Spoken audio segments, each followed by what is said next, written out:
This title is narrated with virtual voice, computer-generated narration for audiobooks. Passe Blanc, A Sleepy Carter Mystery, Book 3, by Brian W. Smith.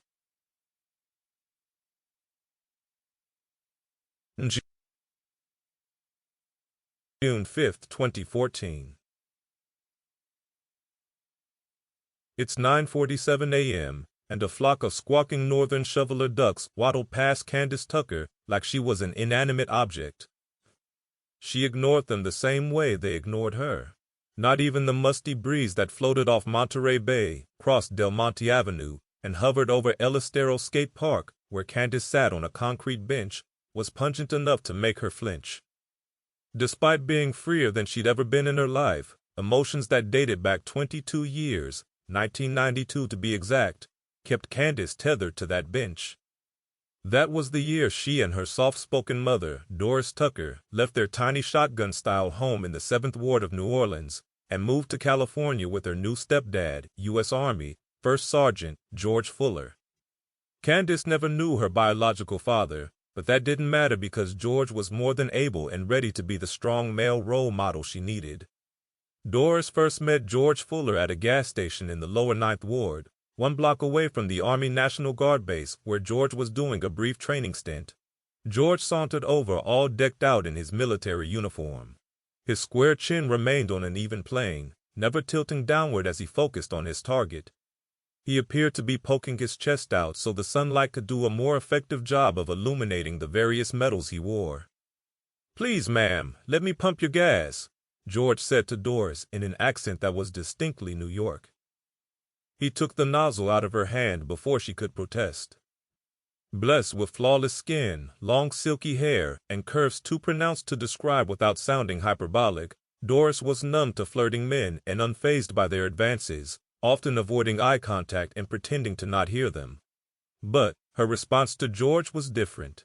Doris fondled a rogue strand of hair, twirling it around her index finger while she spoke. Her smile was so wide you would have thought she was auditioning for a toothpaste commercial.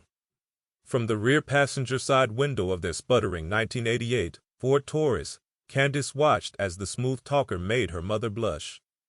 "Mister, you're pumping too much gas," Candace yelled out the window. "Mama always stops at 5, you're almost at 20. Doris looked like she wanted to click her heels and vanish. "I'm sorry, she's just used to." George smiled and silenced Doris by raising his free hand. "It's okay. She's just being territorial and brutally honest the way most kids are." George winked at Doris and bowed until he was at eye level with Candace. "Don't worry, baby girl. I'm going to make sure your mama doesn't have to stop for gas anymore this week." Baritone was his pitch. Seductive was his cadence. Moist were Doris' panties. Candace wanted to yell, "Stranger danger," but decided not to because her mother didn't seem to mind the attention. In fact, she felt her mom was acting downright strange, grasping at imaginary pearls while she stared at the mysterious soldier like he was a pork chop. Doris and George's conversation went on long after he stopped pumping the gas. Candace watched quizzically as George wrote something on a piece of paper and handed it to her mother. When Doris got inside of the car, the inquisitive 10-year-old started peppering her with questions before she could stick the key into the ignition. "Mama, who was that man?" "His name is Sergeant George Fuller." "Do you know him?" "We just met, Candy," Doris said, referring to the child by her nickname. "What did he write on that paper?" "If you must know, little Miss Nosy, it's his phone number." "Are you going to call him?" "Yes, I am." "You like him, huh?" Doris adjusted the rearview mirror and stared at her daughter with what can only be described as dreamy eyes. "Candy," Doris said, sounding like a lovesick teenager, "I believe that man is going to be your stepdaddy someday." Someday came 2 years later. George and Doris, and Candace, were united in holy matrimony in a military chapel in front of 7 people, none of whom were related to them.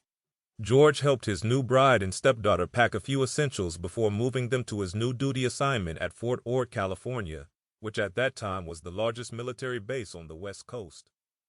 Unfortunately, To keep listening to this audiobook, I've left you a link in the description so you can do it, at no cost thanks to Audible's 30-day free trial.